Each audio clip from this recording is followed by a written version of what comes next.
Kazuya est un loser assez moche qui sombre dans le désespoir après la mort de sa mère dans un accident mystérieux. Mais sa vie change quand ses vêtements se transforment en une fille très sexy qui l'entraîne pour qu'il devienne surpuissant et puisse battre tout le monde. Tout commence quand Kazuya rêve d'une belle fille en obi qui lui semble étrangement connue. Lorsque la fille disparaît, il se réveille en cours en inspectant accidentellement la planche de surf de la déléguée et elle le frappe.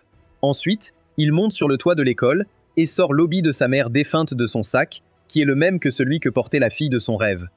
Après l'avoir chérie, il se retourne pour partir, mais trouve une perruque par terre. Il choisit d'abord de l'ignorer, mais la perruque s'anime soudain et commence à l'attraper. Avant qu'il ait le temps d'agir, la perruque le pousse du toit, mais l'obi de sa mère se déplace tout seul et lui offre un atterrissage en douceur. Juste à ce moment-là, une fille aux cheveux bleus nommée Kiriha apparaît de l'obi. Et quand il lui demande qui elle l'assomme avec un coup de tête. Kazuya aperçoit alors une fille mystérieuse au-dessus de lui, et quand elle l'attaque, Kiriap le tire hors de la trajectoire. Elle exige alors qu'il accepte de la servir s'il veut vivre. Et après que Kazuya ait accepté la condition, Kiriap commence à frapper à mort la fille perruque. Cependant, la fille perruque se relève encore et tente d'attaquer Kazuya directement. Et même si Kiriap met un bouclier, Kazuya prend quelques coups. Cela met Kirihao tellement en colère qu'elle décide de mettre fin au jeu pour la fille perruque. Mais juste avant que son attaque mortelle ne touche, Kazuya lui crie d'arrêter. Après un moment, la fille perruque repose dans les bras de Kazuya, et Kirihao révèle qu'elle est juste une élève ordinaire possédée par la perruque maléfique. Elle explique aussi que la perruque utilisait le désir des élèves pour les posséder. Et si Kazuya avait été capturé, il aurait été traîné jusqu'à ce que ses sacs soient vides. Kazuya se sent encore flatté qu'une fille l'aime autant, juste pour que Kirihad révèle qu'en réalité, c'est un garçon. Quoi ? Surpris par cela, il demande à Kirihad de lui en dire plus sur ce qui s'est passé, mais elle disparaît devant ses yeux. Plus tard, il rentre chez lui et se jette immédiatement dans son lit, encore en train de penser à tout ce qui s'est passé aujourd'hui. Après un court sommeil, il se réveille en voyant Kuria endormie à ses côtés, ce qui lui fait crier. Une fois calmée, elle révèle qu'elle a été formée à partir de l'obi que sa mère lui avait laissé, et qu'il doit l'appeler maître à partir de maintenant. Cependant, Kazuya retourne la situation en lui rappelant qu'il possède l'obi, ce qui signifie qu'il est son maître à la place. Kirihat ignore cela et lui dit d'aller lui chercher des snacks parce qu'une fille doit manger. Alors qu'elle savoure sa nourriture, Kazuya lui dit poliment de ne pas foutre le bordel dans sa chambre pendant qu'il descend manger avec sa sœur. Plus tard, sa sœur Kisumi entend des bruits étranges venant de sa chambre, mais Kazuya continue de la distraire, donc elle ne découvre pas Kiriya. Ensuite, il retourne dans sa chambre, qui est devenue un vrai bazar, mais Kiriya est introuvable. Pensant qu'elle l'a abandonné, il commence à se déshabiller et se dirige vers la douche, mais il tombe sur la vue complète de Kiriya. Il commence à imaginer toutes les manières dont elle pourrait le réprimander pour l'avoir surprise. Mais Kiriya lui dit calmement de lui laver le dos, car il est son servant. Oui, oui, oui. Après ça, elle l'aide aussi à nettoyer, et lui rappelle qu'il faisait cela tout le temps, mais Kazuya n'a aucun souvenir de cela.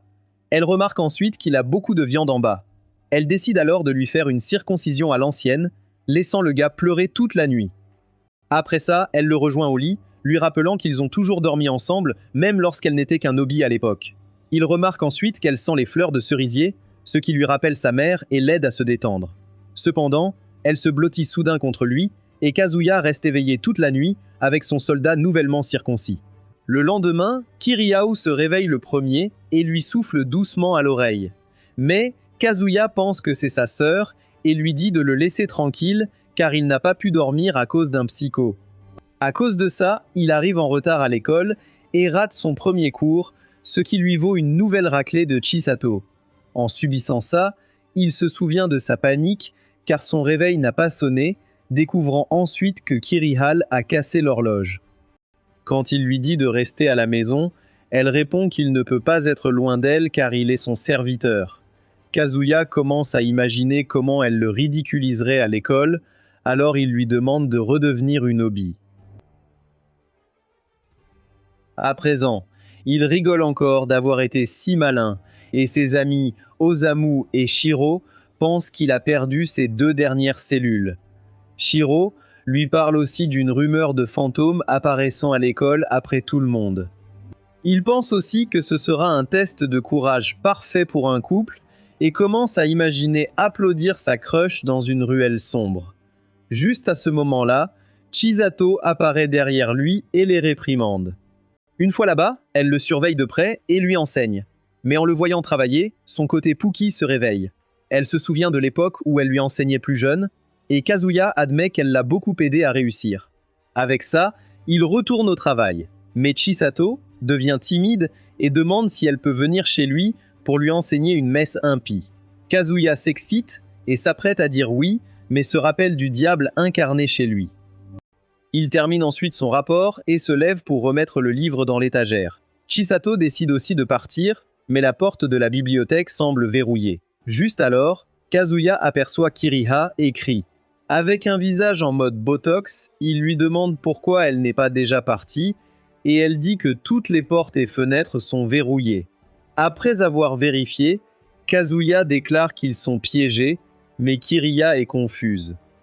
Kiriham demande malicieusement s'il essaye de l'embrasser. Mais quand il dit qu'il n'aime pas les filles folles, elle lui donne un traitement de femme au foyer. Ensuite, elle révèle que la porte verrouillée est l'œuvre de son esprit. Et pendant que celles comme elle, appelées Sugumomo, émergent d'objets, d'autres viennent des émotions et s'appellent Amasoji. Les Sugumomo ont une conscience développée, donc elles agissent plus rationnellement. Kiriha veut découvrir qui les a piégées. Mais d'abord, elle se présente à Chisato comme la cousine de Kazuya, venue vérifier l'école. Kazuya explique que Kiriha aime les trucs froids et pourrait les aider. Et Chisato croit leur histoire. Kiriha lui explique le Hamisogi et sort une paire de broches en kimono entrelacées avec ses cheveux. Celles-ci les aideront à trouver l'Amasagi, né d'un fort désir. Et s'ils peuvent trouver le désir, ils peuvent se libérer facilement. Alors qu'ils se dispersent pour chercher la cause, Chisato et Kazuya trouvent des livres qui font réagir les broches, mais réalisent qu'elles réagissent à tous les livres. Peu après, Kiriha détruit tout le plan de la réalité, les faisant apparaître dans une bibliothèque en expansion infinie. Immédiatement, les livres deviennent hostiles et Kiriha utilise ses pouvoirs pour les bloquer. Peu après, ils tombent sur un cul-de-sac mais réussissent à semer le monstre livre pour que Kiriha prenne tout le crédit. Cependant, le monstre traverse un mur et les retrouve, menant à un round 2.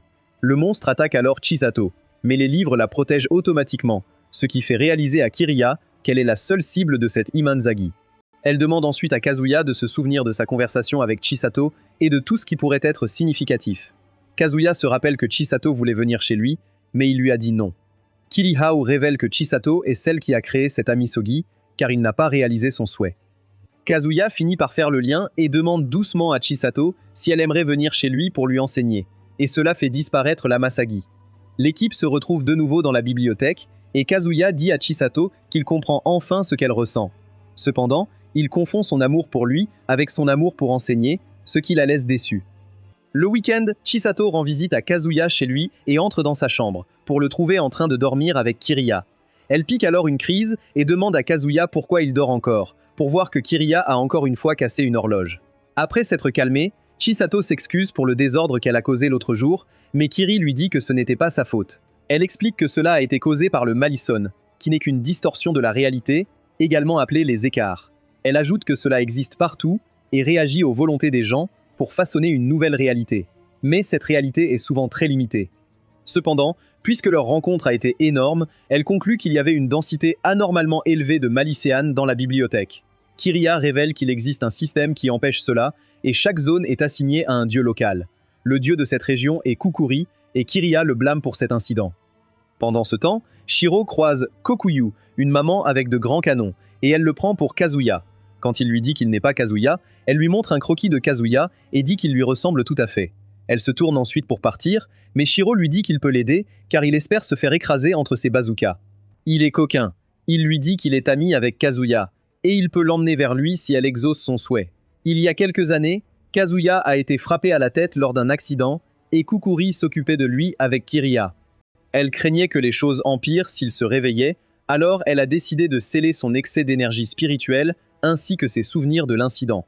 Même si Kiriha savait qu'elle perdrait son pouvoir parce qu'il l'oublierait, elle a accepté pour sauver la vie de Kazuma, même si cela signifiait qu'elle deviendrait un obi. Le lendemain, Kazuya part pour l'école quand son père lui demande de rentrer tôt pour qu'ils dînent ensemble. Ainsi, Kazuya marche vers l'école avec Kiriha cachée dans son sac en tant qu'obi. Mais une fois dans la classe, Shiryo le frappe immédiatement avec un coup de pied.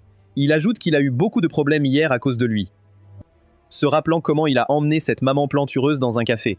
Kokuyu voulait partir pour mener à bien sa mission, mais Shiro l'a soudoyé avec de la nourriture. Lorsque la serveuse est arrivée pour prendre la commande, Kokuyu a commandé chaque article au menu et a mangé plus que Goku. Après avoir fini chaque assiette, la propriétaire a levé la main comme si elle venait de remporter le championnat du monde des poids lourds, et elle a même reçu un gâteau offert. Elle est ensuite partie sous les applaudissements de tous, et lorsque Shiro a essayé de partir également, il a été contraint de payer la grosse note. Plus tard dans la journée, Kukuyu est entrée dans un sanctuaire où Kukuri l'a grondée pour avoir oublié sa mission. Mais elle a rétorqué qu'elle vivait d'herbe et d'eau et qu'elle ne pouvait pas résister à la faim. Kukuri lui a alors dit de réessayer demain et d'attendre que Kazuya quitte l'école avant de passer à l'action. Actuellement, Kukuyu attend sur le toit de l'école et pendant la pause déjeuner, Shiro défie Kazuya à un match de bras de fer pour son déjeuner puisqu'il est maintenant à court d'argent. Juste au moment où il se serre la main, toute la classe panique soudainement car tous leurs déjeuners ont été volés.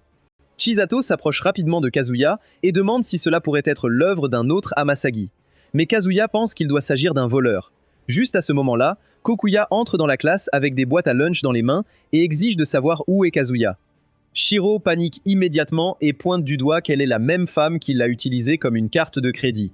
Exigeant qu'elle lui rende son argent, Kokuya dit qu'elle n'a pas d'argent et qu'il peut plutôt tripoter ses seins. Enfin. Mais quand Shiro essaye de passer à l'action, Chisato l'assomme avec son Raijin volant. Koku s'approche alors de Kazuya et exige qu'il la suive, mais Kiriya apparaît soudainement et refuse de partager son serviteur. Koku l'appelle fille à chiffon et lui dit de partir, mais Kiriya devient sérieuse et est prête à la renvoyer chez Dieu. Cependant, Kazuya l'empêche de transformer sa classe en champ de bataille, alors Kiriya suggère de régler ça avec un bras de fer. Il monte sur le toit et Kazuya explique que si Kihari gagne, elle accompagnera Kakuyu au sanctuaire. Kiriao demande alors aux élèves de retirer la table car ils vont essayer leur propre version de bras de fer. Ainsi, les deux filles prennent position et ne se battent qu'avec une main. Après une bataille épique, Kirihao sort victorieuse. Alors que toutes les bouches restent ouvertes, le professeur entre en furie et demande pourquoi les élèves ne sont pas retournés en classe. Shiro lui dit qu'ils étaient pris dans un match de bras de fer, mais quand ils se retournent, Kiriya et Kokyu ont disparu. Pendant ce temps, les filles emmènent Kazuya et Chisato au sanctuaire. En chemin, Kazuya a l'impression d'être déjà venu ici. Peu après, ils arrivent au sanctuaire Hakusen, où ils font face à la déesse Kukuri. Kukuri demande à Kukuyu pourquoi elle a amené Kiryu, et Kukuyu avoue qu'elle a perdu un combat et devait honorer sa parole. Quand Kukuri loue les compétences de Kiryu, Kiryu lui rappelle qu'elle mène avec 125 victoires contre 123 défaites. Cependant, Kukuri pense qu'elle est d'Alulu, car le vrai score est de 123 victoires et une égalité en sa faveur. Cela déclenche une dispute entre elles, provoquant même un orage. Elles mettent donc leurs problèmes de côté un moment, alors que Kiriya demande à Kukuri pourquoi le seau s'est brisé plus tôt que prévu. Kukuri révèle que le seau n'a pas été complètement brisé et que les souvenirs de Kazuya liés à la vérité restent scellés. Malgré cela, Kiriya lui conseille de réappliquer le seau et de calmer la malice et les troubles dans la région avant que cela ne dégénère. Kukuri dit qu'elle ne peut pas faire ça pour le moment, puis demande à Kazuya de superviser l'exorcisme du phénomène dans cette région. Elle lui dit de nettoyer la malice dans la zone, mais Kiriya intervient rapidement et lui dit avec colère de ne pas faire de telles blagues sadiques. Kukuri dit qu'elle ne rigole pas et demande à Kazuya s'il a eu des rencontres étranges récemment. Quand il répond que oui, elle lui demande pourquoi tous ces événements étranges n'arrivent qu'autour de lui, ce qui le déroute. Kukuri révèle ensuite que c'est parce qu'il est le phare qui attire le Malesen, et sa présence met tout le monde autour de lui en danger. Kiriya en a assez et essaie de partir avec Kazuya. Mais quand un mur invisible bloque leur chemin, Kukuri refuse de les laisser partir tant que le problème n'est pas résolu. Elle retire alors l'un de ses masques et essaie de gérer la situation de manière plus musclée. Kakyu s'envole immédiatement avec Chisato pour ne pas se retrouver dans le feu croisé. Après cela, des nuages sombres couvrent le ciel alors que Kukuri leur demande de profiter au maximum de leurs derniers instants. Elle utilise ensuite sa magie de l'eau pour les attaquer, mais Kuriya crée un bouclier pour les protéger. Même avec 2 couches de protection, Kukuri le détruit avec une puissante lance d'eau. Kuri crée donc des ailes et porte Kazuya dans ses bras, tout en esquivant les attaques en plein vol. Cependant, lorsqu'elle est frappée, elle décide de passer à l'offensive contre Kukuri. Malheureusement, la déesse de l'eau s'avère trop puissante pour elle, et Kuriya est gravement blessée. Malgré cela, elle se relève, et même quand Kazuya lui demande d'arrêter, elle refuse d'abandonner. En voyant cela, Kukuri prend exemple sur Madara en convoquant une planète d'eau géante qui écrase Kiriya et Kazuya. Malgré la plus forte attaque de Kukuri, Kiriya protège Kazuya en utilisant un dôme. Mais à cause de cela, elle s'épuise et rétrécit même en taille. Kukuri lui donne une autre chance de se rendre, mais elle dit qu'elle préférerait mourir ici que d'abandonner Kazuya. Kazuya lui demande de ne pas se forcer et suggère de simplement suivre les instructions de Kukuri, mais Kiriya n'écoute pas et le combat reprend. Cette fois, Kiriya est incapable de bloquer l'impact de l'attaque de Kukuri et s'évanouit dans son dôme. Alors que le dôme se remplit d'eau, Kazuya se réveille dans un étrange monde blanc devant une femme et lui raconte ce qui s'est passé. La femme lui dit avec empressement que Kukuri est redoutable et que Kiriya ne sait pas quand elle est battue. Elle commence à se moquer de Kiriya qui s'attaque à la déesse de l'eau, mais Kazuya, irrité, essaye de partir. Cependant, la femme l'arrête et lui demande de sauver Kiriya, expliquant qu'elle est liée par un ancien accord et qu'il doit la libérer. Quand Kazuya demande comment, elle lui dit d'arrêter d'être lâche et de devenir vraiment fort pour protéger Kiriya. Elle lui explique aussi comment utiliser ses pouvoirs en donnant le vrai nom de Kiriya et en attendant une attaque ultime. Kazuya, perplexe, lui demande quel est le vrai nom de Kiriya, mais elle dit qu'il le sait déjà et lui souhaite bonne chance. Ensuite, Kazuya se réveille avec un baiser de Kiriya et, alors qu'elle le tire de l'eau, Kukuri attend pour la frapper. Cette fois, Kazuya demande à Kiriya de redevenir un obi car elle ne peut pas continuer ainsi, mais Kiriya lui demande de se taire parce qu'il est son serviteur. Cependant, quand Kazuya lui ordonne de revenir à sa forme Obe en utilisant son vrai nom Aya Sakura, elle le fait immédiatement, ce qui surprend Kukuri. Cependant, Kiriya commence à le gifler parce qu'il doit maintenant combattre Kukuri seul. Mais Kazuya dit qu'il s'en sortira car elle est à ses côtés. Sur ce, Kazuya fait face à Kukuri et échoue manifestement à utiliser Kiriya correctement la première fois, ce qui la rend furieuse.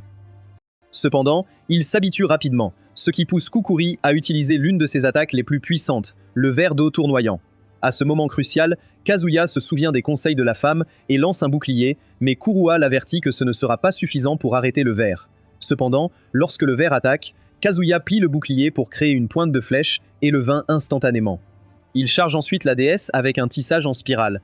Mais quand elle utilise un mur de glace pour se protéger, Kazuya augmente la force de son tissage pour percer à travers. Malgré l'impact fort, Kukuri survit d'une manière ou d'une autre et parvient à saisir Kiriya avec un pic de glace à sa gorge pour obliger Kazuya à obéir. Pour sauver sa vie, Kazuya accepte le devoir de malice et de purification, et elle finit par laisser partir Kiriya. Lorsque les nuages sombres disparaissent, Kazuya tient Kiriya dans ses bras, et Kokuyu descend avec Chisato.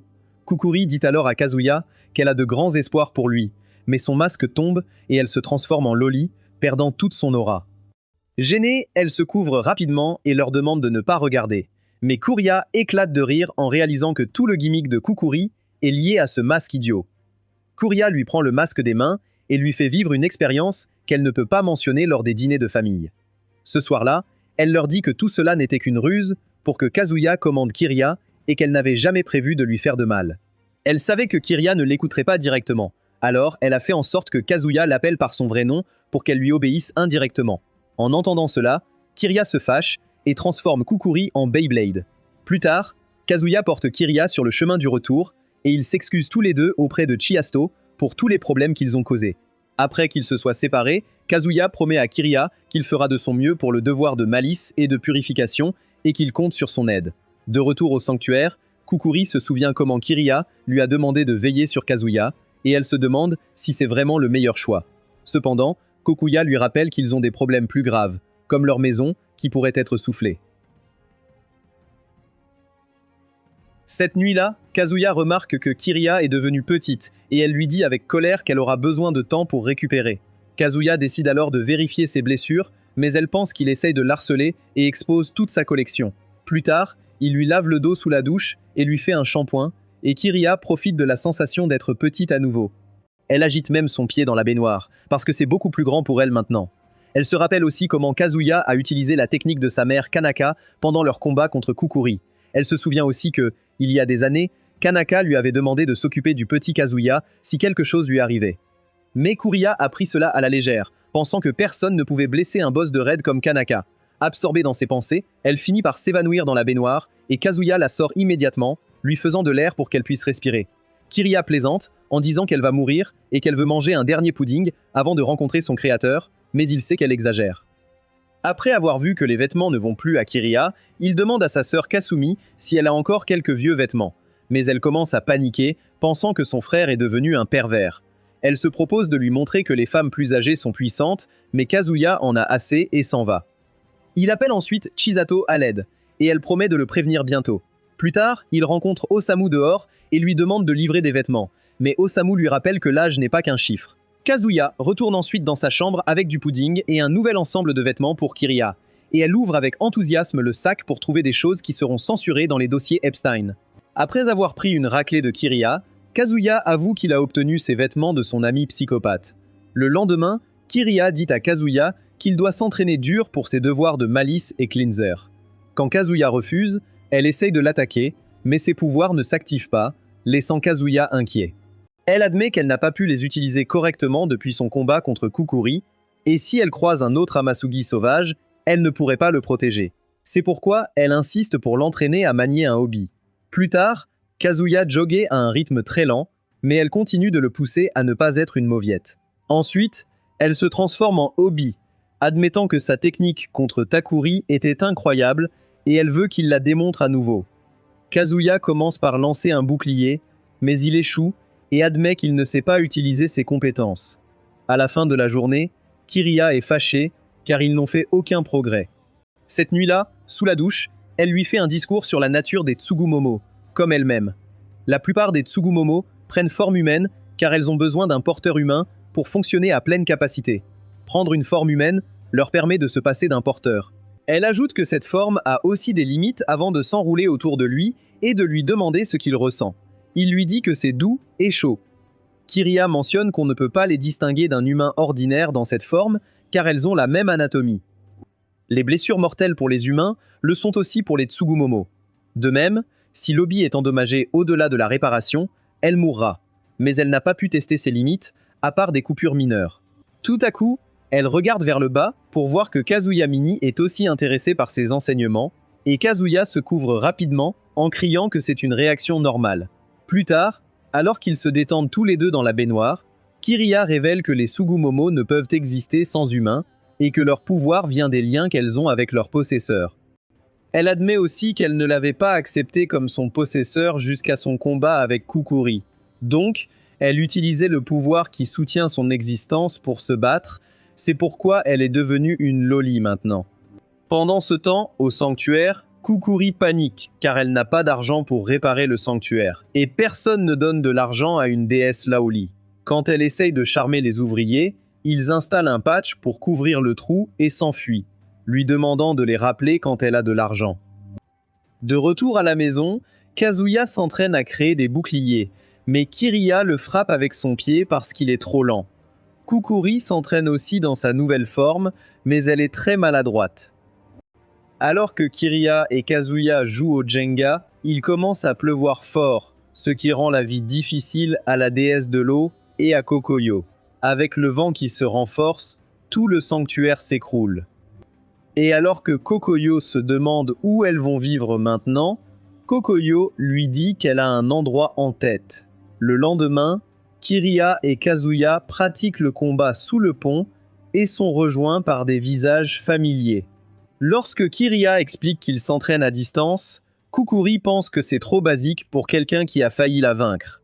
Cependant, quand elle le voit avoir du mal à soulever une simple pierre, Kiriya lui dit que le combat était un coup de chance et que c'est tout ce qu'il peut faire maintenant. Cela la perturbe car elle a assigné Kazuya en tant que malice et cleanser, mais elle décide de les laisser faire. En partant, Kiriya remarque qu'ils vont dans la mauvaise direction et les suit pour apprendre qu'ils ont créé un nouveau sanctuaire dans un terrain de jeu. Elle se moque d'elle à cœur joie et lui rappelle que la malissonne pourrait se propager si la déesse est dans cet état. Mais elle lit une prévision disant que le risque de propagation de malissonne cette semaine est très faible. Le lendemain, Kazuya est appelé au bureau du conseil des étudiants, ce qui le laisse confus. En se dirigeant vers la salle, Tadada dit avoir envoyé un représentant qui est revenu en pleurs à cause d'un monstre. Juste à ce moment-là, il croise Osamu, qui remarque immédiatement Kiriya et suppose qu'elle est la loli avec qui Kazuya traîne. Tadeta réalise alors que toute la salle du club a disparu, et Kiriya utilise ses klaxons de kimono pour confirmer que quelque chose de louche se passe ici. À leur insu, la prévision que Kukuri leur a lue date d'il y a 2 mois, ce qui signifie que sa prédiction sur le Nomalisson était incorrecte. Kiriya ne peut pas encore utiliser ses pouvoirs. Elle suggère donc de tenir une réunion dans la salle du conseil étudiant, mais se heurte à un mur illusoire qui bloque le couloir. Juste à ce moment-là, Nakajima, le président du jeu de rôle, apparaît et force Tadada à accepter le jeu de rôle comme club officiel. Lorsque Tadada refuse, Nakajima dessine un minotaure dans son carnet qui prend vie et commence à les suivre. En fuyant, l'équipe se retrouve piégée dans une salle et Kazuya réalise que le carnet est l'Amasugi, ce qui leur permet de préparer une contre-attaque avec un extincteur. Cependant, lorsque Nakajima les rejoint, Kazuya utilise son entraînement pour réduire la distance et voler l'Amusogi à Nakajima. Après avoir expliqué que c'est dangereux, ils le rendent à Nakajima et le forcent à le déchirer puisqu'il l'a créé. Cependant, le gars a volé une page comme Light Yagami et l'utilise pour créer un nouveau Minotaure. Malheureusement pour lui, Osamu avait échangé le livre contre un faux, et maintenant qu'il a le vrai en sa possession, il dessine un dragon de feu qui détruit le Minotaure de Nakajima d'un seul coup. Plus tard, ils se rassemblent dans la salle du conseil étudiant où Osamu dessine une version plus épaisse et plus gracieuse de Kiriya qui commence immédiatement à écraser les bijoux de Kazuya. Pendant ce temps, l'équipe fait en sorte que Nakajima déchire le livre pour de bon cette fois, ce qui fait disparaître l'autre Kiriya. Quelques jours plus tard, un gars nommé Hiroshi remet une lettre d'amour à Chisato. Et tandis que Kazuya et Kiriya regardent de loin, Chisato refuse poliment. Lorsque le gars demande s'il est trop moche pour elle, elle rougit et admet qu'elle aime déjà quelqu'un d'autre. Kazuya est un peu surpris par cela, et Kiriya soupire parce qu'il est idiot. Plus tard, Chisato aide Kazuya avec ses devoirs, quand il mentionne avoir vu la confession. Chisato commence à s'agiter, pensant qu'il l'espionne. Mais quand il demande qui est le gars qu'elle aime, elle commence à rougir et lui dit que ça ne le regarde pas. Pendant qu'il la taquine, Kiriya commence à fouiller dans le sac de Chisato à la recherche de pudding et finit par trouver une poupée vaudou. Au début, Chisato devient anxieuse. Mais quand Kazuya lui demande ce que c'est, elle lui répond calmement que ce n'est rien. Pendant ce temps, Hiroshi est dans une pièce sombre. Furieux d'avoir été rejeté, mais l'écran de son ordinateur s'illumine et lui envoie un message. Le lendemain, Kazuya arrive à l'école pour découvrir qu'il y a de l'amour dans l'air, mais lui, il se sent sous l'eau. En se dirigeant vers le hall, une fille court vers lui et le heurte. Après lui avoir accidentellement montré un aperçu de son cookie, elle se couvre rapidement et commence à crier après lui. Cependant, une option apparaît soudainement à l'écran, donnant à Kazuya quelques choix de dialogue. En panique, il choisit le mauvais, ce qui pousse la fille à le gifler et à s'éloigner en colère. Kazuya se dirige ensuite vers la classe et découvre que tout le monde est amoureux, alors il demande à Shiro ce qui se passe. Shiro lui dit que quiconque avoue à son chéri sous le cerisier a forcément droit à un tour de bonheur. Ignorant son discours, Kazuya prend place et apprend de Kuriya que c'est l'œuvre d'un Amasogi de jeu de drague. Après qu'elle lui ait expliqué les jeux de simulation de rendez-vous, Kazuya se promène dans les couloirs et tombe sur Hiroshi et Chisato. Lorsqu'il essaye de parler à Chisato, elle commence à agir bizarrement et dit à Hiroshi que Kazuya lui fait peur. Kazuya attrape Hiroshi par le col et lui demande ce qu'il a fait à Chisato, seulement pour qu'elle lui donne une gifle pour avoir intimidé Hiroshi. Alors qu'il s'éloigne, Hiroshi dit à Kazuya qu'il devrait abandonner Chisato parce qu'il est le meilleur pour un cœur pur et ne laissera rien passer. Ayant joué au jeu, Kiriya réalise tout de suite qu'Hiroshi est le propriétaire de l'Amisagi. Ainsi, Kazuya se dépêche de revenir pour l'empêcher de voler la carte de Chisato. Malheureusement pour lui, Hiroshi a son propre fan club qu'il convoque pour se débarrasser de Kazuya.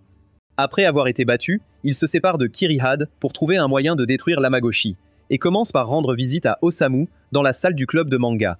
Asemu révèle qu'il est un nerd obsessionnel quand il s'agit de jeux de simulation de rendez-vous et dessine tout le système sur le tableau blanc, expliquant comment atteindre un maximum d'affection avec n'importe quel personnage.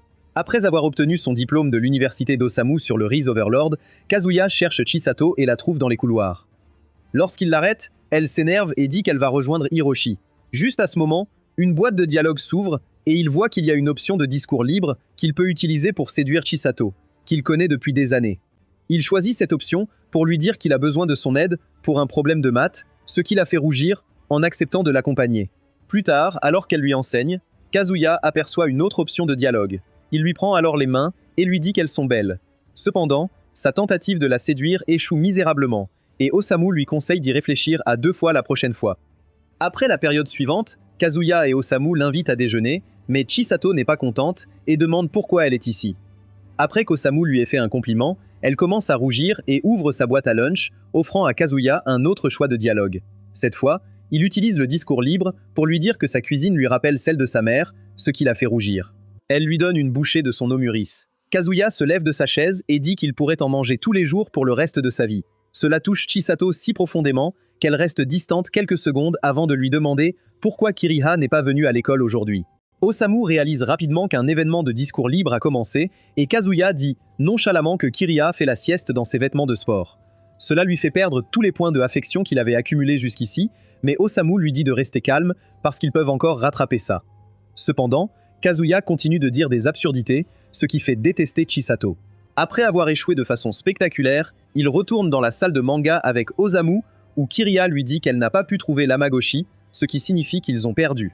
Cependant, Osamu leur dit qu'ils ont seulement épuisé tous les moyens légaux, mais qu'ils peuvent toujours utiliser un bug dans le jeu pour obtenir un maximum d'affection avec Chisato. Le bug se produit juste avant la grande confession après l'école, et si Kazuya fait les choses correctement, il peut renverser Hiroshi et récupérer Chisato. Osamu lui demande de penser à quelque chose qui pourrait ramener Chisato, et Kazuya commence à réfléchir. Plus tard, juste avant qu'Hiroshi ne s'apprête à avouer ses sentiments à Chisato, Kazuya arrive en courant et interrompt le moment. Il sort alors 2 poupées de son sac, dont l'une appartient à Chisato, et lui demande de jouer à la maison à nouveau. Cela lui rappelle le temps où elle jouait avec Kazuya, mais comme le garçon avait peur d'être moqué, il avait décidé d'arrêter. Cependant, Chisato lui avait demandé de garder une des poupées pour qu'il puisse jouer avec plus tard s'il le voulait, et ce souvenir maximise son affection pour Kazuya. Ses yeux se remplissent de larmes de bonheur alors qu'elle court dans les bras de Kazuya, laissant Shiro vierge pour toujours, comme un squelette de spectateur. En voyant cela, Shiro s'enfuit et se cache quelque part dans l'école. Ainsi, Kiriha part pour le trouver, tandis que Chisato et Kazuya restent à l'infirmerie. Chisato vérifie alors Kazuya et il lui dit qu'il est juste fatigué de tout ce travail. Alors qu'il ferme les yeux, elle prend le lit à côté de lui. Cependant, il se réveille attaché au lit avec Chisato sur lui, essayant de lui voler sa virginité. Pendant ce temps, Osamu et Kiriha y trouvent Shiro, qui leur dit qu'il jouait au jeu dans la salle informatique. Osamu révèle alors que la version ordinateur du jeu est pour adultes et se termine par beaucoup de smash. Les garçons se précipitent vers la salle informatique pour détruire le jeu juste à temps, alors que Kiriha trouve Kazuya et Chisato sur le point de visiter Pound Town. Le lendemain, alors que les amoureux évitent le contact visuel en classe, Kiriha dit à Osamu qu'ils s'étaient déjà séparés au moment où elle est arrivée, et Kazuya ne lui a rien dit, même après qu'elle l'ait torturé. Ensuite, elle se dirige vers le nouveau sanctuaire de Kukuri pour la torturer pour leur avoir menti au sujet de la malice et faire un rapport, et Kukuri s'excuse d'avoir mal agi. Kazuya demande à Kiriha de se calmer, mais elle continue à frapper les gâteaux de Kukuri jusqu'à ce que Kokoyo arrive en uniforme pour leur dire qu'elle part. Quand Kazuya demande où elle part, elle révèle qu'ils ont besoin d'argent pour réparer le sanctuaire et payer la malice et le rapport. Elle a donc pris un job à temps partiel. Après le départ de Kokoyo, Kukuri met son masque pour affronter Kiriha, mais elle ne peut invoquer qu'une flaque d'eau, ce qui fait rire Kiriha. Après l'avoir enfermée dans les murs de Jericho, Kazuya finit par intervenir et lui dit de laisser Kukuri partir ou elle ne recevra pas de pudding. Elle accepte de laisser Kukuri partir, et après qu'il soit parti acheter du pudding, Kiriha invite Kukuri à discuter. Elle demande à Kukuri pourquoi sa force est si diminuée. Mais Kukuri dit qu'elle ne peut pas encore le dire et le fera au bon moment. Cependant, Kiriha devient sérieuse et exige de savoir ce qui lui arrive et pourquoi elle oblige Kazuya à faire de la malice et du nettoyage. Cela provoque une autre dispute entre les deux et Kukuri la résout en proposant de construire des châteaux de sable avec Kiriha. Cependant, quand des garçons le détruisent et se moquent d'eux, Kiriha les poursuit pour leur donner une leçon.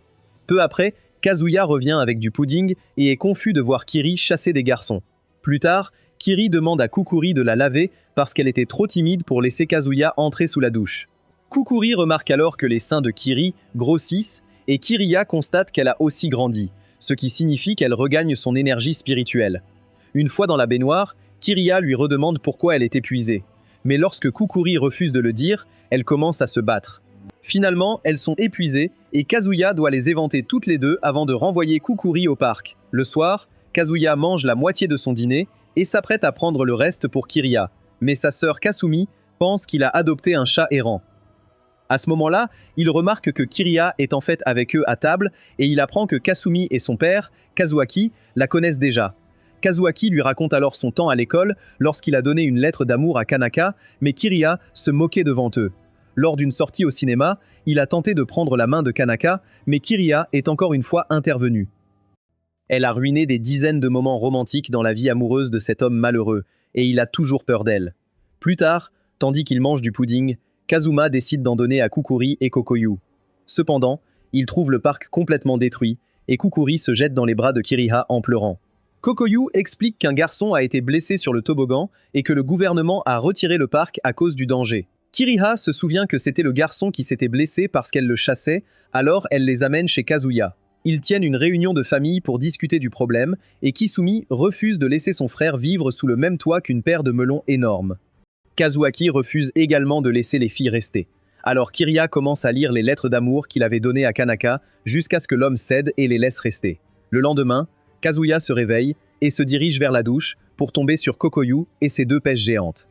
Il se recule immédiatement et s'excuse, mais Kokoyu lui dit calmement qu'elle est d'accord qu'il joue avec ses chiots parce qu'elle est reconnaissante pour ce qu'il a fait pour eux. Ensuite, Kiriha traîne de force Kukuri vers le sanctuaire d'une autre déesse pour qu'elle puisse emprunter de l'argent. Une fois sur place, Kukuri appelle Tiguri, qui ouvre les portes du sanctuaire et les attire à l'intérieur, où elle se présente. Kukuri lui dit à contre-cœur qu'elle doit emprunter plus d'argent, et Tiguri accepte de le lui prêter si elle gagne à un jeu de concentration. Bien que cela semble être un jeu simple, Kukuri sait qu'il y a des conditions. Elle chuchote donc quelque chose à l'oreille de Kiriha pour la tenir sous pression. Après avoir lancé les dés, Kiriha commence et tire 2 cartes de 5000 yens. Après avoir perdu son tour, Kazuya retourne 2 cartes et les 2 exigent des actions étranges, ce qui énerve Kiriha. Kukuri révèle alors que Tiguri a créé ce jeu pour satisfaire ses fétiches déviants, et elle lise la banderole au mur pour apprendre que Tiguri aime jouer avec des lolus. Kiriha se met immédiatement à courir, mais Kukuri essaye de l'arrêter en lui rappelant qu'elles ont besoin d'argent. Le jeu reprend avec Kukuri qui retourne des cartes, et elle perd son tour après avoir révélé 2 cartes encore plus étranges.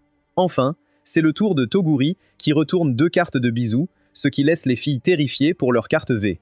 Toguri finit par choisir Kukuri pour ce tour et procède à un intense cardo. Elle tire ensuite 2 cartes du jeu de la sucette, qu'elle utilise pour goûter à la sucrerie de Kuriya. Elle continue à associer plus de cartes déviantes et fait atteindre les cieux aux filles plusieurs fois, jusqu'à ce qu'il ne reste qu'une seule carte non retournée sur le tableau. Elle tire finalement une moitié de cartes de massage corporel complet et sachant la position de toutes les autres cartes, Kiriha la distrait en lui demandant de l'emmener aux toilettes. Entre-temps, Kukuri change la position des cartes et une fois de retour, Toguri peut immédiatement dire qu'elles ont triché. Elle le sait en repérant les empreintes digitales sur ses cartes et propose de sévères représailles si elle tire la bonne. Par un miracle, elle tire la mauvaise carte et se rend compte que les cartes n'avaient pas du tout été déplacées et que Kukuri a simplement essuyé les empreintes des cartes et les a appliquées à d'autres.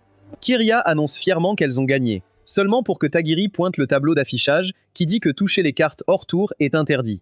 Comme la règle dit que toutes les cartes restantes lui appartiennent maintenant, elle commence à jouer avec les filles jusqu'à ce que leurs genoux flageolent. Mais elles finissent par gagner 175 000 yens au final, ce qui les aidera à reconstruire le sanctuaire de Kukuri. Quelques jours plus tard, Kiriha regarde une comédie à la télévision. Mais quand Kazuaki demande s'il peut regarder le sport, elle lui lance un regard de tueur, poussant le pauvre homme à utiliser la radio. Mais en riant comme une folle, Kisumi l'éteint et lui dit de faire des corvées comme Kukuri. Quand Kiriha le refuse, Kisumi menace de couper son pudding, ce qui force Kiriha à agir comme une ménagère. Après avoir préparé les ingrédients, Kisumi réalise qu'il n'y a plus de sauce et demande à Kazuya d'en prendre au magasin. Il emmène les 2 Lola au magasin et elle commence à baver devant les encas et les chocolats en vitrine. Une fois sur place, Kukuri aide Kazuya à prendre tous les ingrédients. En voyant un couple, elle commence à rêver de mariage avec Kazuya. À ce moment-là, Kiriha arrive avec un panier de pudding. Mais quand Kazuya les remet au magasin, elle commence à chanter une chanson triste, attirant l'attention de tous. Au final, Kazuya, exaspéré, lui achète un paquet, ce qui la rend très heureuse. En allant à la caisse, Kukuri voit des paquets de ses encas préférés, mais contrairement à Kiriha, elle ne veut pas déranger Kazuya. Plus tard, il trouve une longue file à une des caisses, pleine de débauchés qui veulent admirer les atouts de Kokoyu qui travaillent là. Une fois le repas fini, Kuriya se précipite en cuisine pour prendre son pudding, et Kukuri est triste de la voir le manger.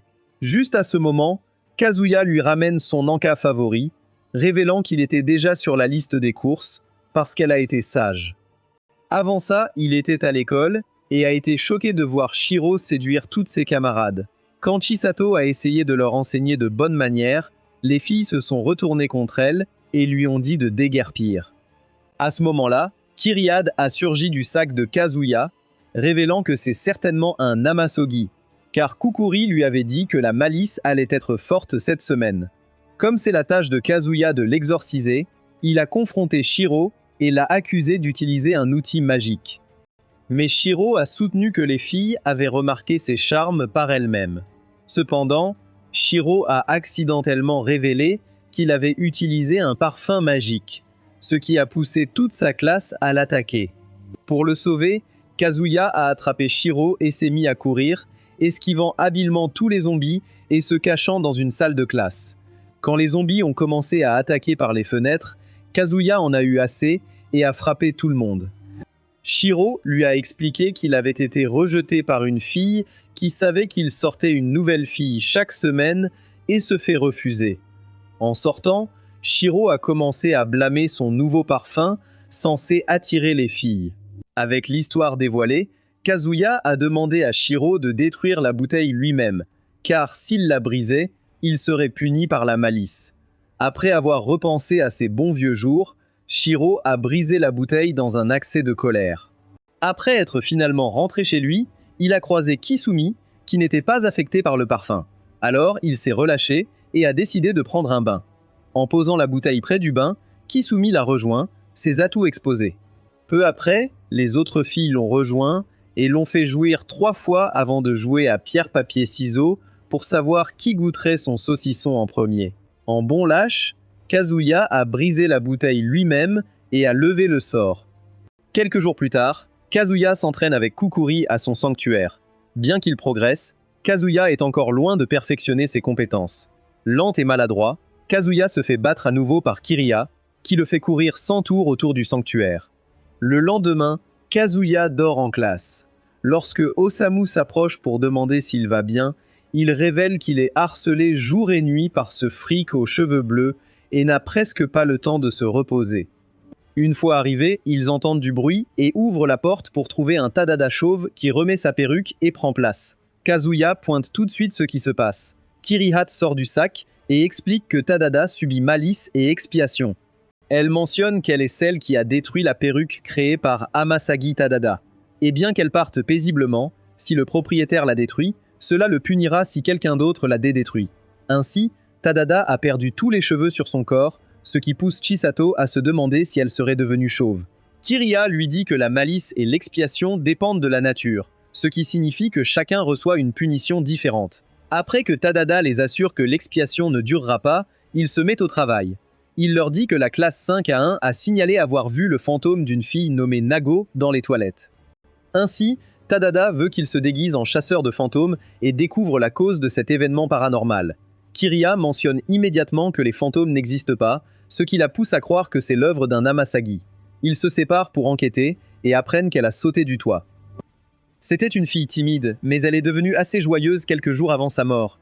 Elle faisait aussi partie d'un fan club d'un garçon nommé Yuichi, et elle avait une petite sœur intelligente et sportive.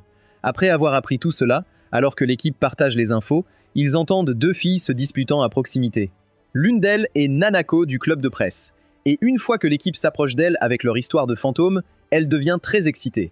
Osama comprend alors que la fille avec qui elle se disputait faisait partie du fan club de Yuichi, et Nanako admet qu'elle n'a rien pu apprendre d'elle. Juste à ce moment-là, ils entendent un cri, et l'autre fille, Kosuke, sort des toilettes, comme si elle avait vu un fantôme. À ce moment-là, Naga sort de la pièce en chair et en os, et demande à Kosuke où elle a caché la lettre. Kazuya essaie immédiatement de la retenir, mais elle esquive son attaque et se jette sur lui. Avant que Kazuya puisse répondre, elle s'enfuit soudainement, ce qui pousse Kiriha à planter ses bottes et à reprocher à Kazuya d'être lent et stupide. Pendant ce temps, Nanako est super excitée de voir ses pouvoirs et ne cesse de lui demander d'en montrer plus. Plus tard, ils emmènent Kakabe à l'infirmerie où Kiriha explique un nouveau type d'Amasagi appelé Kameoni. C'est un ennemi né des regrets qui hante les cheveux des défunts, et il est différent de celui créé par Tadada qui s'appelle le pseudo Kameoni. Chisato demande s'il y a un hôte, si c'est un Amasagi, et Kiriha acquiesce, croyant qu'un humain vivant dont les souhaits résonnent avec les regrets des défunts doit être le coupable. Il se tourne alors vers Kasugabe pour en savoir plus. Elle se réveille et leur raconte comment un groupe de filles, y compris elle, adulait Yuichi, et toutes ont convenu de le partager. Cependant, lorsque Yuichi a commencé à aimer Nago, les choses sont devenues délicates. Kosuke a alors décidé de partir. Elle pense que les autres filles ont commencé à harceler Nago, et le principal coupable était une fille nommée Muritsuki, qui était aussi la première à découvrir le corps. Plus tard, dans la salle du conseil des élèves, l'équipe conclut que le fantôme rendait visite à toutes les filles du club. Juste à ce moment-là, un autre membre du conseil apparaît et révèle que la petite sœur de Nago est également inscrite ici, ce que Tadada trouve étrange car il est censé connaître chaque élève de l'école. En fait, son nom de famille a changé parce que ses parents ont divorcé et elle n'est autre que Nanako du club de presse. Kazuya se précipite et l'arrête avant qu'elle n'atteigne Muratsuki, et Nanako admet qu'elle veut juste savoir pourquoi sa sœur s'est suicidée. Kirihao trouve cela étrange et pense qu'il se passe autre chose. Alors, quand il demande à Nanako à propos de la lettre, elle admet qu'elle n'en sait rien. Elle se tourne ensuite vers Muratsuki pour leur parler de la lettre, croyant qu'elle est celle qui l'a cachée. Muratsuki révèle finalement que Nago s'est éloignée de Yuichi juste pour leur bien, mais elles l'ont forcé à quitter le club, ce qui l'a rendue déprimée. Cependant, elle s'en est remise rapidement et les a engueulés avant de déclarer qu'elle allait avouer ses sentiments à Yuichi. Elle a bientôt pris forme humaine et lui disait des choses qu'elle avait trop peur de dire. Cette croissance l'a d'abord aidée à changer sa vie et promettait de partir une fois ses souhaits réalisés. Ce qu'elle voulait le plus, c'était sortir avec Yuichi. Et même après son accord, la croissance lui dit qu'elle devait encore empêcher quelqu'un de lui voler Yuichi. Cette personne, c'était une version plus intelligente et plus athlétique d'elle-même, sa sœur cadette, Nanakai. La croissance a dit à Nago qu'elle devait offrir une sœur, et elle savait qu'au fond, c'était ce qu'elle voulait aussi. Il devenait de plus en plus difficile pour elle de résister à cette croissance. Nago décida donc de se sacrifier pour protéger sa sœur. En entendant cela, Kiriya réalise enfin que l'Amisogi veut éliminer Nanako et signale immédiatement Kazuya pour la protéger. Cela déclenche un combat à enjeu élevé entre Kazuya et l'Amisogi, mais Kazuya est trop faible pour le fantôme. Kiriya lui demande de fuir, mais après son refus, elle lui explique comment vaincre le fantôme. Par miracle, il réussit à le vaincre, et Kiriya fait un discours à Nanako sur comment sa sœur a donné sa vie pour la protéger. Elle doit donc vivre pour elle. Elle félicite aussi Kazuya pour s'être bien débrouillé, mais elle lui donne une correction pour avoir défié ses ordres. Pendant ce temps, la déesse du feu Honoka attaque son élève, Sunao, et son Sugimomo Kotetsu avec une forte attaque. Et après être sortie sans égratignure, elle lui confie des tâches malveillantes et de nettoyage. Tsuna demande ensuite la permission de visiter la ville de Kamioka pour ses fonctions, et la déesse du feu lui permet d'y aller. Pendant ce temps, Kazuya et les autres expliquent à Tidada comment ils ont résolu le problème avec Nanako et sa sœur. Kazuya est content que la fille n'ait pas fait face à de la malveillance, bien qu'il soit celui qui ait détruit la Misogi. Juste à ce moment-là, Nanako entre dans la pièce et il lui demande si ça va, ce qui la pousse à révéler qu'elle ne peut plus parler. Tout le monde est confus, car elle allait bien hier, et Kiriya révèle que l'expiation peut être retardée dans certains cas. Kazuya s'excuse de lui avoir fait subir cela, mais elle lui dit que ça va, car il a un peu sauvé sa vie. Toutefois, Kiriha déclare sévèrement que c'est entièrement la faute de Nanako avant de quitter la pièce, laissant tout le monde perplexe. Après l'école, Kazuya dit à Kirihal qu'elle n'avait pas besoin d'être si rude avec Nanako, mais elle l'ignore et réclame du pudding. Juste à ce moment-là, Kazuya reçoit un coup de poing au visage et lève les yeux pour voir Sunao. Elle se met immédiatement à l'attaquer, alors Kirihage sort du sac et lui demande pourquoi elle s'en prend à Kazuya. Sunao lui dit simplement de ne pas s'en mêler et attaque Kazuya à nouveau, ce qui déclenche un combat épique entre eux. Malgré l'avantage de Kirihage, Sunao la vainc rapidement et frappe Kazuya au visage. Elle le rabroue alors pour être un loser pathétique avant de s'en aller, mais Kiriya, frustré, essaye de lui planter un couteau dans le dos. Cependant, Kotetsu surgit et bloque l'attaque, laissant Kiriya et Kazuya sous le choc. Sunao le gronde pour s'être mêlé de son combat et lui rappelle qu'il n'est qu'un outil, le forçant à revenir à la forme d'un katana. Après cela, Sunao se présente et révèle qu'elle est venue ici pour tester leurs compétences. Elle se tourne vers Kazuya en lui demandant pourquoi il est un petit pleurnichard, et malgré son statut de malice et nettoyeur, elle déclare qu'il est inapte à remplacer Kanaka. Cependant, Kazuya ne se souvient pas d'elle. Quand elle lui dit que Kanaka est sa mère, il se souvient enfin de l'avoir vue dans un rêve. Kiriya lui demande comment elle en sait autant sur Kanaka, mais Sunao refuse de lui dire et dit qu'elle doit informer le dieu local de ce qui s'est passé. Connaissant le dit dieu personnellement, Kiriya les emmène au sanctuaire de Kukuri, où la Loli sort pour cultiver un peu plus, seulement pour se faire humilier par Kiriya. Pendant que Sunao s'occupe d'elle, elle se souvient avoir vu Kazuya utiliser les compétences de Kanaka contre le fantôme de Masoji. Elle est allée au sanctuaire de Kuriya ensuite et a appris que Kanaka était décédé et que son habit était en possession de son fils Kazuya. Ce jour-là, Tsunao a demandé la permission de Kukuri pour défier Kazuya en duel et Kukuri a généreusement accepté. Sunao lui rappelle ensuite qu'un guerrier le plus fort d'une région devient le malice et nettoyeur de cette région. Mais Kazuya est plus inutile que Sakura et ne mérite définitivement pas ce poste. Elle croit être la meilleure candidate pour ce travail et défie Kazuya en duel pour déterminer qui prendra le rôle, laissant ce dernier sous le choc. Quelques années auparavant, le frère de Sunao, Su, a été tué, alors elle est allée voir Onaka et lui a demandé de lui donner une arme puissante pour venger sa mort. Onoka lui a dit de s'en aller car, contrairement à son frère, elle n'était ni malice ni nettoyeur, et son frère avait perdu un combat équitable contre un ennemi, ce qui signifiait qu'elle n'avait aucune chance. La déesse lui rappelle que Su voulait qu'elle vive une vie normale et heureuse, et qu'il est devenu un malice et un nettoyeur pour la protéger. Il est mort en faisant ce qu'il aimait, et la déesse demande à Sunao de respecter les souhaits de Su. Cependant, elle rentre chez elle et passe à tabac Kotetsu, lui disant qu'ils doivent devenir plus forts ensemble. Un jour, elle est allée dans la forêt et a utilisé Kotetsu pour localiser le monstrueux Amasagi qui a tué son frère, mais est tombée sur Kanaka qui l'a vaincu d'un seul coup. Frustrée, elle s'est précipitée sur Kanaka, mais Kiriai l'a mise KO sans hésitation. À son réveil, Kanaka lui demande doucement pourquoi elle les a attaqués et elle lui raconte toute l'histoire. Elle a alors commencé à s'agiter, car Kanaka lui avait volé la chance de venger son frère décédé. Kanaka lui dit donc de devenir plus forte et de la défier une fois qu'elle aura grandi. Au fil des années, Sunao a continué à défier Kanaka, mais n'avait aucune chance contre elle.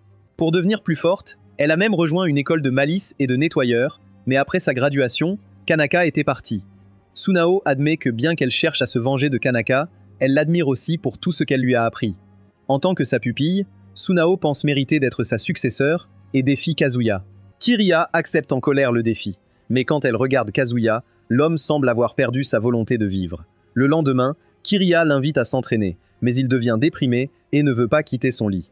Il se blâme pour les âtonnements de Nanako et Tadada, car il attire la malissonne, il pense donc que le monde se porterait mieux sans lui. Kiriao lui rappelle qu'il a un devoir à accomplir, mais Kazuya croit que Sunao peut le faire mieux que lui. En entendant cela, Kiriao se fâche et lui enlève son armure de protection avant de le rejoindre sous sa couverture. Alors qu'elle se blottit contre lui, elle lui dit doucement que se renfermer dans sa chambre n'est pas la solution. Elle pense que Kazuya fuit, mais l'homme dit qu'il veut juste s'assurer que personne ne souffre à cause de lui.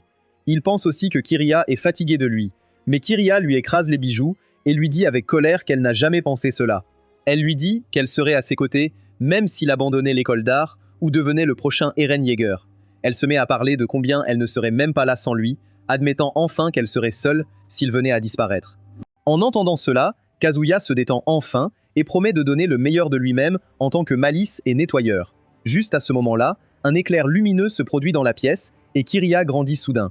Elle récompense Kazuya en lui montrant ce que ses mains peuvent faire. Après cela, elle se souvient comment Sunao leur a montré toutes ses techniques parce qu'elle voulait avoir un combat équitable avec lui avant de lui donner une semaine pour se préparer. Elle admet que Sunao est beaucoup plus forte que lui, mais lorsque Kazuya promet de ne pas abandonner, elle active son mode Cowgirl en promettant de le laisser l'attaquer s'il gagne. Ouais mon gars, juste à ce moment-là, Kisumi et Kukuri entrent dans la pièce et tirent immédiatement Kiriya, laissant l'homme sur sa faim. Plus tard dans la journée, Kiriya emmène Kazuya sous le pont, où il pratique à nouveau l'obi, sur la portée, avec plus de succès qu'auparavant. Kiriya passe ensuite à la portée de Sunao, qui est assez courte étant donné qu'elle utilise un katana. Cependant, elle a aussi une attaque de coup de vent et de traçage au sol, ce qui lui donne l'avantage de portée. De plus, Kiriai est fabriqué à partir d'un obi, tandis que Kotetsu est fait d'une lame, ce qui signifie que cette petite fripouille peut facilement la couper. Évidemment, Sunao et Kotetsu ont l'avantage dans tous les scénarios, mais Kiriya a un atout sous la manche. Pendant ce temps, Sunao s'entraîne avec Honoka et parvient à se mesurer à elle. Après l'entraînement, Sunao dit à la déesse qu'elle n'a aucune chance de perdre, car Kazuya est plus faible que Yamcha, et son entraînement avec Kanaka lui a déjà appris la plupart des techniques de l'obi. Sunao est confiante dans sa victoire, mais Kotetsu semble inquiet et demande la permission de parler. Sunao lui dit de se taire, mais Hanoka lui permet de parler, et il mentionne que bien que Kazuya soit faible, il reste un malice et un nettoyeur, ce qui signifie qu'il a dû passer le test de qualification. Il demande à Tsunao de ne pas sous-estimer le personnage principal du récit, mais Tsunao pense que Kazuya a simplement utilisé le tissage de mur pour se protéger des attaques de Kukuri. Elle pense que malgré sa défense excellente, le tissage de mur rend l'utilisateur immobile, ce qui ne fonctionnera pas contre elle. Elle dit ensuite à Kotetsu de suivre les ordres simplement comme un outil. Et même si le gars se tait, Hanoka sait qu'il a raison. Cette nuit-là, Kiriya force Kazuya à partager un bain, mais il avoue qu'il est encore embarrassé car elle est une fille. Elle lui dit alors de sortir de ses mauvaises pensées et rappelle que Kukuri a créé des poupées d'eau qui absorbent tous les dégâts des utilisateurs. Cela pour éviter des blessures mortelles aux combattants, et une fois qu'une poupée se casse, le duel se termine. Cependant, Kirihao révèle que la poupée n'absorbe que les dégâts infligés aux humains, ce qui signifie qu'elle et Kotetsu peuvent être blessés. Pour compenser cela, Kirihal peut utiliser ses projections, qui ne sont pas aussi fortes que son vrai moi, mais qui peuvent être régénérées tant qu'elle a de la puissance spirituelle. Harobi peut aussi se rétablir, mais pendant la période de récupération, Kazuya ne pourra pas l'utiliser, donc il devra compter sur les projections. Avec ses compétences actuelles, il peut utiliser 2 projections en plus du vrai Obi, et il doit réfléchir à quelle utiliser. Kureha lui dit aussi d'utiliser le vrai Obi si besoin, même si cela signifie qu'elle pourrait mourir. Pendant que Kazuya écoute silencieusement, elle lui demande de dire ce qu'il pense, et Kazuya dit qu'il ne peut pas se résoudre à la laisser se blesser avec le vrai Obi. Ainsi, il promet de gagner le duel et de la protéger en même temps, ce qui provoque un gros rougissement chez Kiriha. Elle devient alors folle et le immobilise, lui rappelant que c'est son boulot de le protéger, avant de lui pincer les fesses. Après cela, ils se mettent au lit, et Kiriha lui dit doucement qu'il a bien travaillé cette semaine et qu'elle le laissera caresser son chaton juste pour ce soir. Plus tard, Kiriha s'endort tandis que Kazuya a un autre rendez-vous avec Kanaka dans un vide blanc. Lorsqu'il lui dit qu'il a proposé de protéger Kiriha, Kanaka éclate de rire et lui dit que Kiriha est celle qui protège toujours les gens. Elle a été ainsi avec tous ses précédents propriétaires. Lui dire qu'il la protégera à la place a peut-être été un choc pour elle. Kanaka plaisante en disant que Kiriha pourrait bien tomber amoureuse de lui après toutes les choses bizarres qu'il lui a faites. Avec les autres filles autour de lui, après l'avoir taquiné avec des illusions, Kanaka lui demande de profiter de l'offre de Kiriha et de lui montrer ce que ses doigts peuvent faire. Mais Kazuya dit qu'il aime la situation actuelle et ne voudrait pas qu'elle change. L'entendre rend Kanaka fière, mais elle remarque ensuite qu'il est temps pour elle de partir. Alors qu'elle se détourne, Kazuya commence à se demander si elle est sa mère, mais Kanaka lui dit de ne pas trop réfléchir, car cette partie de ses souvenirs a été scellée. Le lendemain, Kazuya se rend au sanctuaire où Kukuri supervise le duel, et déclare qu'il y a 3 façons de gagner. La première est de pousser l'adversaire hors des limites du sanctuaire. La seconde est de causer suffisamment de dégâts pour briser sa poupée d'eau, et la troisième est tout simplement d'abandonner comme un petit lâche. Après le développement de la scène à travers les monologues intérieurs des 4 participants, Kukuri lance enfin le duel. Kazuya charge rapidement vers Tsunao et utilise un tissage factice pour réduire la distance, mais Tsunao le renvoie. Il utilise le tissage factice à nouveau, mais lorsqu'elle utilise une attaque à distance pour le détruire, Kazuya utilise habilement la seconde projection pour l'atteindre. Alors que Kukuri regarde de près, Hanoka apparaît sous forme de poupée pour observer le duel et est surprise de voir Kazuya, car on lui a dit qu'il est un nul. Pendant que le duel continue, Tsunao remarque la technique de contre-attaque de Kazuya. Il change alors de tactique en créant une boule enchevêtrée, quelque chose qu'elle n'a jamais vu auparavant. Malgré l'avertissement de Kotetsu, Tsunao charge et réalise qu'elle a fait une erreur lorsque la boule se transforme en masse à la dernière seconde et l'envoie voler. Après ce coup, Tsunao s'habitue aux attaques trompeuses de Kazuya et bloque tout ce qui lui est lancé. De plus, elle parvient même à frapper Kazuya, le mettant sur la défensive. Il s'avère que Tsunao peut étendre la portée de ses attaques en diminuant la puissance, et Kazuya est contraint d'utiliser le vrai Obi pour bloquer son attaque. Après avoir subi des dégâts, l'Obi disparaît pour se régénérer, laissant Kazuya avec une seule projection et le vrai Obi. Avec Tsunao s'approchant, Kazuya refuse d'utiliser le vrai Obi pour former un bouclier car il craint de blesser Kuriya. Juste au moment où Tsunao fait balancer son épée, Kazuya utilise une nouvelle compétence appelée le tissage, le barrage, pour dévier complètement son attaque. Tant Kukuri qu'Hanoka sont surprises de cette innovation de sa part, et avant que Tsunao ne puisse se remettre de son choc, Kazuya lui porte rapidement une contre-attaque, ce qui endommage encore plus sa poupée d'eau. À un coup de perdre, Tsunao commence à reculer, mais Kazuya la poursuit pour l'achever. Cependant, il fait une légère erreur et se fait toucher pour la 2e fois, et maintenant ils sont tous les deux à un coup de perdre. Alors qu'ils se remettent en place, Kirihat dit à Kazuya qu'il ne peut bloquer qu'avec 2 OB, tandis que Tsunao réalise qu'elle doit réduire la distance et le finir avec l'épée. À ce moment-là, Onoka déclare que Kazuya a déjà gagné, car ils ont tous deux atteint une impasse, ce qui donne une chance à Kirihat de récupérer. Onoka révèle aussi qu'elle a utilisé sa plus forte attaque, le feu céleste, sur Tsunao pendant les essais, et qu'elle l'a facilement déviée car elle était à portée. Onoka pense que Tsunao ne peut pas réduire l'écart entre elle et Kazuya pour le moment, mais Kukuri pense le contraire. Pendant ce temps, Kiriha conseille à Kazuya de rester sur la défensive, mais il refuse, car il veut battre Tsunao à son meilleur. Quand Kiriha lui demande ce qu'il fait, il révèle qu'il veut lui montrer que les Sugumomo sont plus que des outils. Il s'approche de Sunao, la laissant confuse car il était sûr de gagner s'il avait attendu. Lorsqu'elle comprend qu'il veut la battre à son meilleur, elle prépare sa technique ultime, le coupe-vent. Pendant ce temps, Kazuya fusionne avec Kiriya pour dévoiler une technique secrète appelée possession divine, possible seulement avec un lien fort avec leur Sugumomo. Cela donne à Kazuya l'instinct ultra magnifique. Quand Suna utilise son coupe-vent, il utilise l'obi comme armure et dévie l'attaque. Il s'engage alors dans un échange épique de coups qui dure un moment jusqu'à ce que Kazuya prenne l'avantage et brise l'emprise de Kotetsu.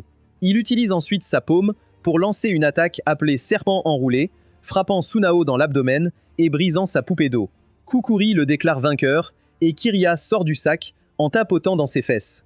Alors que Sunao s'inquiète pour la vie de Kotetsu, Hanaka lui explique pourquoi elle a perdu et révèle que Kotetsu ira bien après quelques soins. Elle ajoute que Kazuya aurait pu terminer le match avec Kotetsu s'il l'avait voulu et qu'elle doit lui montrer du respect pour son honneur. Finalement, Sunao admet sa défaite et s'incline par respect avant de partir. Kazuya est surpris car il pensait que Sunao voyait Kotetsu comme un outil, mais Kiriya dit que c'était juste son côté tsundere. Kukuri plaisante sur le fait qu'ils ont à peine gagné, mais Kuriya argue qu'il voulait juste faire un spectacle. Pendant leur bavardage, Kazuya s'effondre d'épuisement et reste alité jusqu'à la nuit. Kuriya révèle que c'est l'effet secondaire de la possession divine et assure à Kukuri qu'il sera bientôt debout. Kukuri demande si Kiriya aurait protégé Kazuya s'il s'était effondré pendant le combat, et elle admet qu'elle aurait été inutile parce qu'elle se remettait encore. Elle révèle aussi qu'ils n'ont testé cette technique que quelques secondes en entraînement et c'est la première fois qu'ils l'utilisent correctement. À ce moment-là, Kisumi les appelle à dîner, mais Kukuri nourrit Kazuya avec ses propres mains. Quand Kisumi demande ce qui lui est arrivé, les filles minimisent la situation, la laissant croire que son frère a été malmené jusqu'à ce que sa saucisse se casse. En voyant cela, Kiriya suggère qu'ils aident Kazuya avec plus que de la nourriture. Et après que Kukuri accepte, Kiriya révèle qu'il devrait lui donner un bain chaud. Kazuya dit qu'il peut sauter son bain pour aujourd'hui, mais Kiriya argue qu'il a transpiré comme un porc pendant son duel et a besoin d'un bain. Kukuri commence à rougir parce qu'elle est trop embarrassée pour regarder Kazuya. Alors Kiriya lui met un bandeau sur les yeux pour pimenter les choses. Avec cela, Kukuri commence à laver son dos, disant qu'il mérite un service parce qu'il a bien travaillé aujourd'hui. Une fois terminé, Kiriya le fait se retourner et demande à Kukuri de laver son Excalibur. Ce qui la fait rougir. Cependant, elle se souvient de tout ce qu'il a fait pour elle et enlève le dernier morceau de son armure narrative, révélant l'arme ultime de Kazuya en mode combat. Après tout ce qui a été dit. Kukuri est la première à s'endormir. Kirihad décide donc de récompenser Kazuya en le laissant profiter toute la nuit. Le lendemain, Kukuri se réveille pour les trouver sans armure et commence à paniquer, poussant Kirihad à l'attacher avec son obi. Entendant ce bruit, Kasumi arrive en courant pour protéger son petit frère, qui ne se souvient même pas de ce qui s'est passé car il s'est évanoui en cours de route.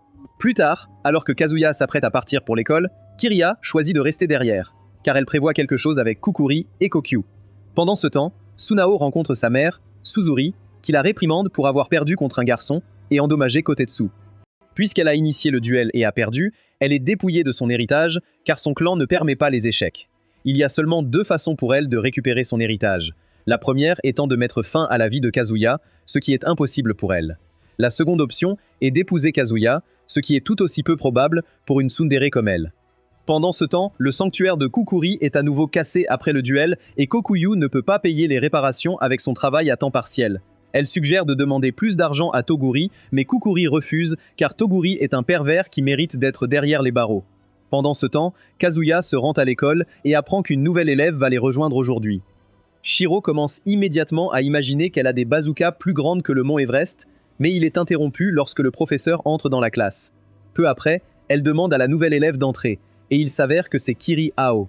Depuis leur première invocation jusqu'à partager une classe avec elle, Kazuya est heureux de voir le chemin qu'ils ont parcouru. C'est tout pour cette vidéo. Dites-nous en commentaire si vous voulez une seconde partie. Laissez un like si vous avez aimé et regardez cette vidéo.